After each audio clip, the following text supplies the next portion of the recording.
Part 1. The Perfect Valentine Surprise. Valentine's Day was supposed to be the most romantic night of my marriage. Instead, it became the night I discovered that the two people I trusted most had been lying to me for months. My name is Emily Carter. I was 32 years old and I had been married to Daniel for 7 years. Daniel wasn't perfect, but I loved him deeply. We'd built a quiet life together in Chicago. I worked as a marketing manager while Daniel owned a small architecture company. We didn't have children yet, but we often talked about starting a family. For a long time, I believed we were happy. But over the past few months, something had changed. Daniel started coming home late. He spent hours looking at his phone. Whenever I entered the room, he quickly turned the screen away. And whenever I asked him what was wrong, he gave me the same answer. Work has been stressful. I wanted to believe him. Maybe I was overthinking. Maybe he was simply tired. Whenever I felt worried, I called my best friend, Sophie. Sophie and I had known each other since college. She had been my maid of honor. She knew every secret I had. She was the person I trusted most after Daniel. Whenever I complained about my marriage, Sophie always comforted me. "Daniel loves you," she would say. "He's probably just stressed." Her words made me feel better. I never imagined that she was hiding something from me. One week before Valentine's Day, I decided to surprise Daniel. I thought a romantic evening might bring us closer again. So I booked a private dinner at one of the most beautiful restaurants in Chicago. I reserved a table beside the large glass windows. I ordered red roses, candles, and Daniel's favorite food. Then I bought him an expensive watch. On the back, I had engraved 3 words: "Forever, Emily." I wanted him to remember that I still believed in us. On Valentine's morning, Daniel barely looked at me. He kissed my cheek and said, "I might have to work late tonight." I smiled. "That's okay," I replied. "Just be ready by 7. He looked confused. "Why?" "It's a surprise." For the first time in weeks, Daniel smiled. But something about that smile felt strange. It wasn't happiness. It was nervousness.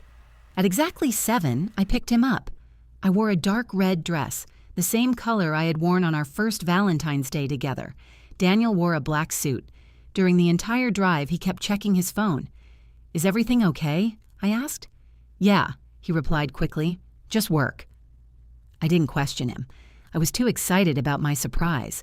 But when we arrived at the restaurant, something immediately felt wrong. There were more candles than I had ordered.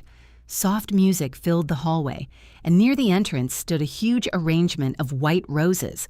White roses, Sophie's favorite flowers. I stopped walking. Then I looked at Daniel. "Did you change the decorations?" His face suddenly turned pale, and that was the moment I realized my Valentine's surprise might not have been the only surprise waiting for us that night. Part 2. I found my husband. Proposing to my best friend, Daniel quickly forced a smile. "No," he said. "Maybe the restaurant made a mistake." I stared at the white roses. Something inside me felt uncomfortable. But I pushed the feeling away. I didn't want to ruin Valentine's Day by overthinking. We sat at our table. The waiter brought champagne. Daniel barely touched his glass. His phone buzzed. He looked at the screen. Then he suddenly stood up. "I'll be right back." "Where are you going?" I asked. "The bathroom." He walked away. 5 minutes passed, then 10. I called him. He didn't answer. That strange feeling returned. I stood up and walked toward the hallway. As I turned the corner, I heard laughter, a familiar laugh, Sophie's laugh. My heart started beating faster. Why was Sophie here? She had told me she was spending Valentine's Day with her sister.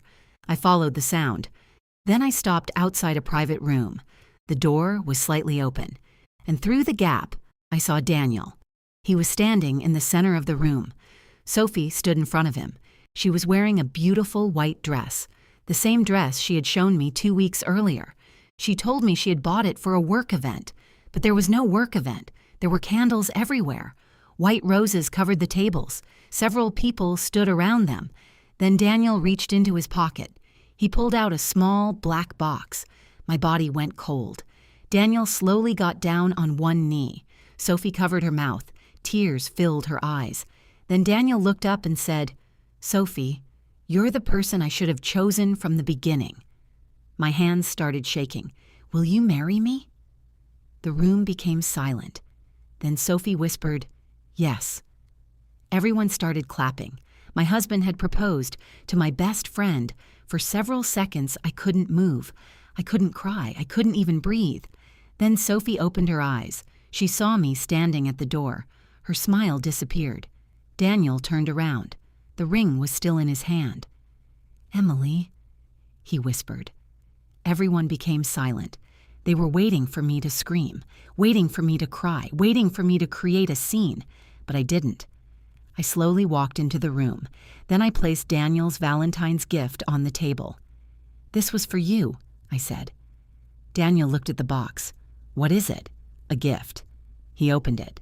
Then he saw the engraving, "Forever, Emily." His face changed. For the first time, he looked ashamed. But Sophie stepped forward. "Emily, please," she said. "We didn't mean to hurt you." I looked directly into her eyes. "You didn't mean to hurt me?" She looked down. Daniel tried to hold my hand. "Emily, I was going to tell you." "When?" I asked. "After tonight?" He didn't answer. Then I asked the question I was most afraid of. "How long?" Sophie stayed silent. "How long have you been together?" Finally, she whispered, 8 months. 8 months. For 8 months, my best friend had listened to me cry about my marriage. For 8 months, she had pretended to help me. And for 8 months, my husband had been lying to my face. I smiled. "Congratulations." Then I turned around. But before leaving, I looked back at Daniel. "You should check your business email tomorrow morning." His face suddenly changed. And this time, he looked terrified. Daniel followed me outside. "Emily, wait!" I kept walking. "Please," he said, "let me explain." I turned around. "Explain what?" "That you stole money from our joint account?" His face froze. "That you used my name on business documents?" Daniel looked around nervously. "Keep your voice down." I laughed. "Now you're worried about people hearing the truth?" 3 months earlier, I had noticed something strange. While checking our finances, I found several large transfers from our joint savings account. When I asked Daniel, he said the money was for his business. But something didn't feel right, so I hired an accountant. The accountant discovered that Daniel's company was in serious debt. He had been secretly using our savings to pay his bills. But that wasn't the worst part. Daniel had signed financial documents using my name. He had made me responsible for debts I didn't know about. I felt betrayed, but I didn't confront him. Instead, I hired a lawyer. I collected every document, every bank statement, every email, every signature. Then I protected my finances. Daniel had no idea. While he was planning a future with Sophie, I was preparing to leave him. The next morning, Daniel opened his business email. There was a message from my lawyer. The subject said, "Legal notice regarding unauthorized financial activity." Daniel called me immediately. "Emily, what did you do?" I protected myself.